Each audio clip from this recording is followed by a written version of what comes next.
Hello students, last time मैंने आपको amino acid कराए थे।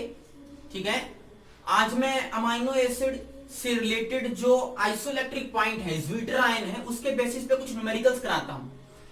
ये जो पोर्शन आज मैं कराऊंगा ये सीबीएसई में तो नहीं इंक्लूड होता है, पर हायर लेवल के जो एग्जाम्स हैं, लाइक मेडिकल एग्जाम्स है, नीट है, आईआईटी है, एडवांस मेंस, उसके अंदर इसके न्यूमेरिकल्स बहुत बार आते हैं। और इस न्यूमेरिकल्स को समझने से पहले आपको ज्विटर आयन फिर से मैं एक बार डिस्कस करा देता हूं। ज्विटर आयन बेसिकली क्या होता है?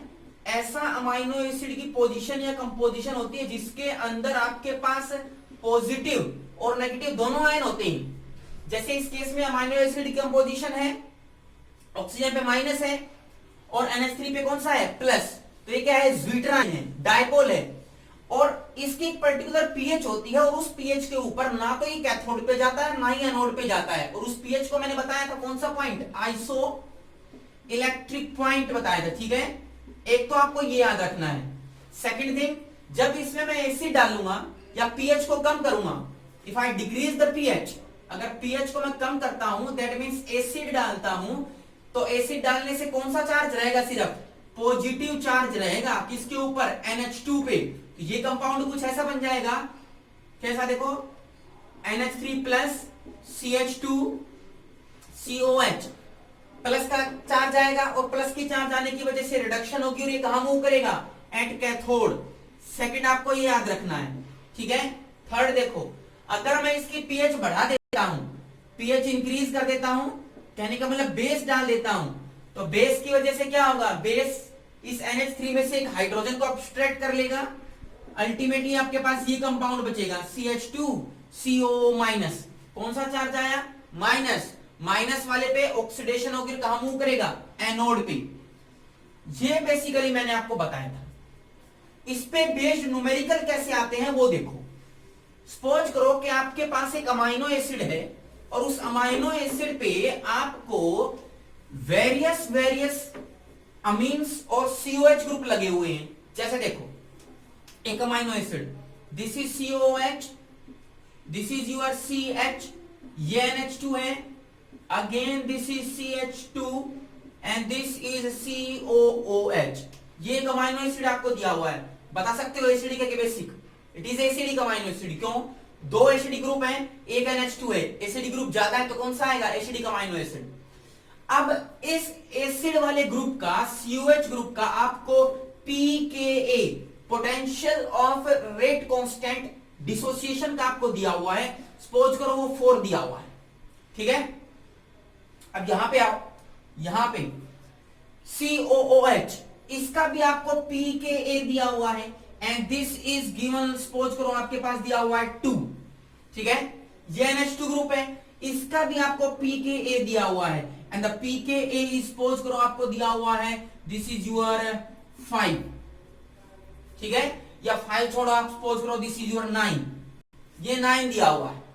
अब क्वेश्चन ये कहता है, क्वेश्चन कहता है कि find out isoelectric point. इसका isoelectric point find out करना है। आइसो इलेक्ट्रिक पॉइंट का मतलब ऐसी पीएच जहां पर ये ज्विटर आयन की फॉर्म में एग्जिस्ट करे। अब देखो, जब भी आपको ऐसे कंपाउंड दिए जाएं, अमाइनो एसिड दिए जाएं, तो सबसे पहले तो आप ये देखो कि एसिडिक है कि बेसिक अमाइनो एसिड। कैसा है? Acidic amino acid. Acidic amino acid है ये। ठीक है, और जब एसिडिक अमाइनो एसिड निकालोगे कि केस में आप आइसोइलेक्ट्रिक पॉइंट है, उसका सबसे सिंपलेस्ट फॉर्मूला बताता हूं। Isoelectric point is equal to pKa for the acid number 1 plus pKa for the acid number 2 and divided by 2। बात समझ में आ रही है? देखो, एक एसिड ये है, इसका pKa कितना है? 4, तो आपने ले लिया 4 प्लस दूसरा एसिड ये है, pKa 2 दिया हुआ है, तो आपका इसको 2 लोगे और किससे डिवाइड कर दोगे? 2 से। आंसर कितना आ गया? 6/2। It comes out to be 3। तो आइसोइलेक्ट्रिक पॉइंट pH कितनी है? 3, इसका आंसर आएगा। इससे कोई मतलब नहीं है क्योंकि NH2 कैसा होता है? बेस। pKa 9 दिया हुआ, मेरे को इससे लेना देना ही नहीं। क्यों? क्योंकि एक ऐसा अमाइनो एसिड है, एसिडिक। एसिडिक अमाइनो एसिड होगा तो एसिड की ही कंपोजिशन लोगे, इस NH2 बेस की कंपोजिशन नहीं लोगे। तो आइसोइलेक्ट्रिक पॉइंट कितना आया इसका? 3 आ गया। एक क्वेश्चन और देखो, इसी के बेसिस पे एक क्वेश्चन और कराता हूं, एक और अमाइनो एसिड लेता हूं, उसमें आपको बेटर क्लियर होगा। जैसे देखो, सपोज करो कि मैंने एक अमाइनो एसिड लिया है और उसके अंदर आपके पास ये दिया composition CH2 and this is NH2 like this is COOH, और इसका ज्विटर बना दिया, तो ये हट जाएगा माइनस और यहां पर 3 हो जाएगा, दिस इज प्लस। अब बताओ ये एसिडिक है कि बेसिक? ना एसिडिक ना बेसिक, क्यों? एक ही NH2 ग्रुप था, एक ही COH group, neutral amino acid है। कौन सा अमाइनो एसिड बता सकते हो? ग्लाइसिन। अब इसका भी pKa दिया हुआ है, इस NH2 या NH3 ग्रुप का pKa दिया हुआ है। सपोज करो वो आपको दिया हुआ है 10, ठीक है, और ये COH ग्रुप दिया हुआ है, इसका भी pKa दिया हुआ है आपको, एंड विच इज गिवन 2 है। और आपसे पूछ ले कि बताओ आइसोइलेक्ट्रिक पॉइंट कितना आएगा, सिंपल फॉर्मूला यही लगाना है, लेकिन इस बार ये न्यूट्रल है।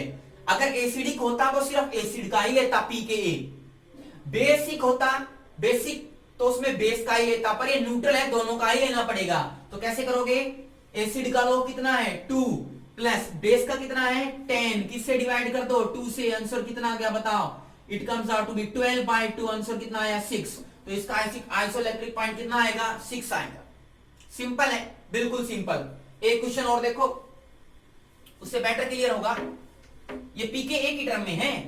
अब देखो, एक सॉल्यूशन आपको दिया हुआ है, अमाइनो एसिड दिया है, सपोज करो आपके पास ये अमाइनो एसिड है, this is CH2, this is COOH, ठीक है।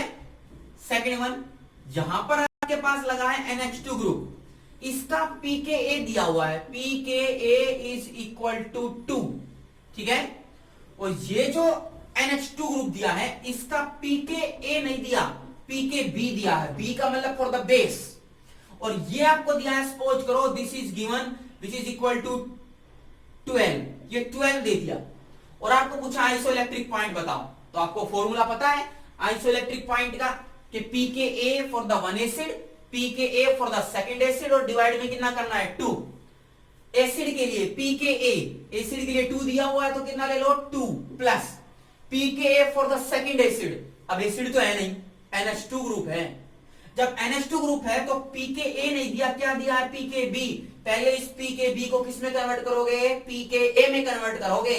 कितना आएगा देखो, आपको पता है Pw is equal to, sorry pKw, this pKw is equal to क्या?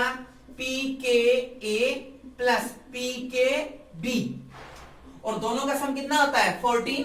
सिंपल सी बात है, 14 होता है। तो आप देखो, अगर आपको pKa निकालना है इस NH2 ग्रुप का, तो क्या करोगे? 14 माइनस pKb करना पड़ेगा, और 14 माइनस pKb कितना है 12, आंसर कितना है 2। ये 2 की वैल्यू आप वहां रखो। अब तो यहां पर 2 किससे डिवाइड करोगे? 2 से, आंसर कितना आया 4/2, answer comes out to be 2। So isoelectric point कितना आया? 2 आया है। समझ में आ रही है बात क्या कह रहा हूं मैं? देखो फर्स्ट पॉइंट कैसे क्या करोगे? आपने क्या किया? pKb दिया है, उसको pKa में कन्वर्ट किया, 14 में से 12 लेस किया, कितना आया 2। नाउ ये pKa हो गया।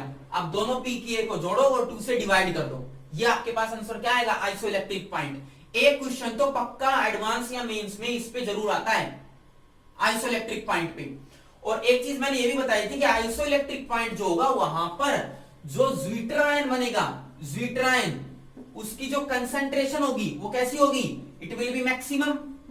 और न्यूट्रल आयन होता है वो तो प्लस और माइनस दोनों एग्जिस्ट करते हैं, ये आपको याद रखना है, ठीक है। ये न्यूमेरिकल जरूर आता है। एक चीज और देखो, एक चीज और आती है न्यूमेरिकल्स में, वो मैं आपको कराता हूं।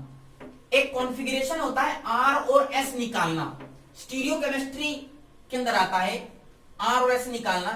बेसिकली एक तरह से आइसोमेरिज्म जैसा ही है।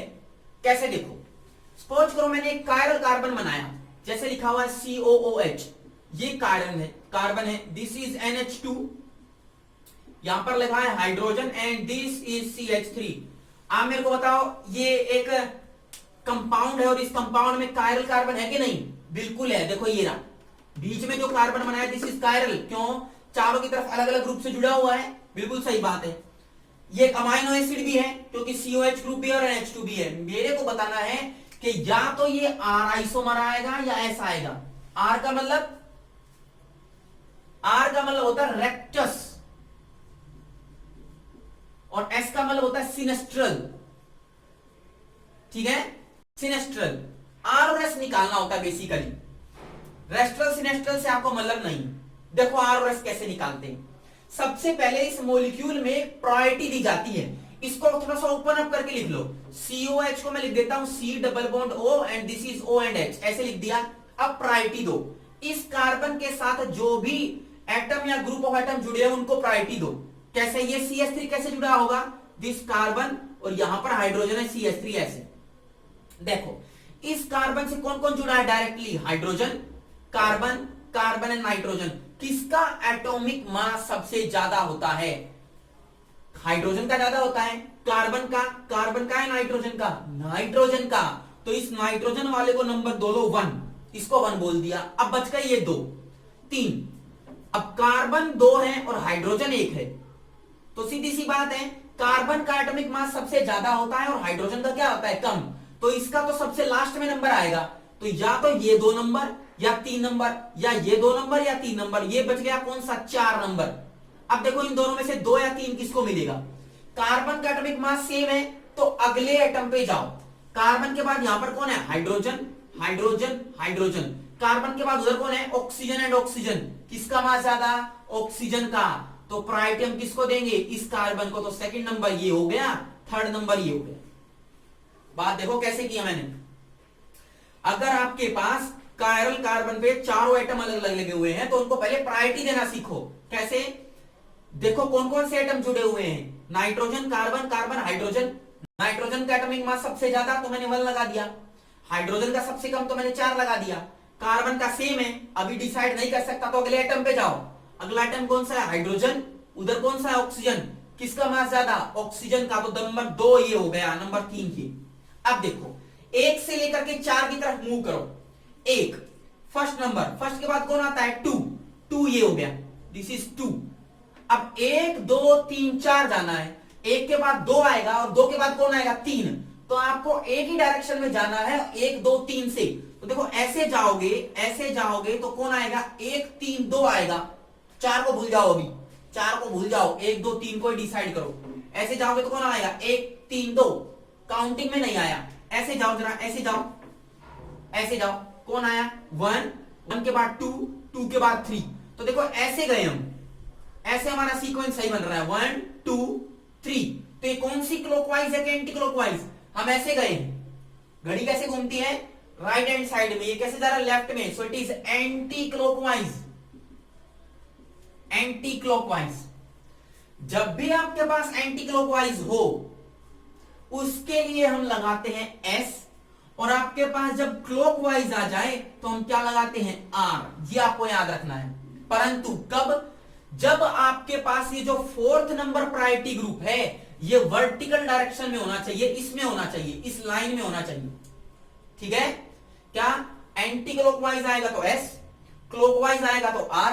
कब? जब आपके पास हाइड्रोजन या बोले 4th प्रायोरिटी ग्रुप कहां हुआ हो? वर्टिकल लाइन पे हो। ये याद रखना है। लेकिन अगर आपके पास ये जो 4th प्रायोरिटी ग्रुप है ये हॉरिजॉन्टल लाइन पे है, वो कहां है? हॉरिजॉन्टल लाइन पे। तो आप क्या करोगे?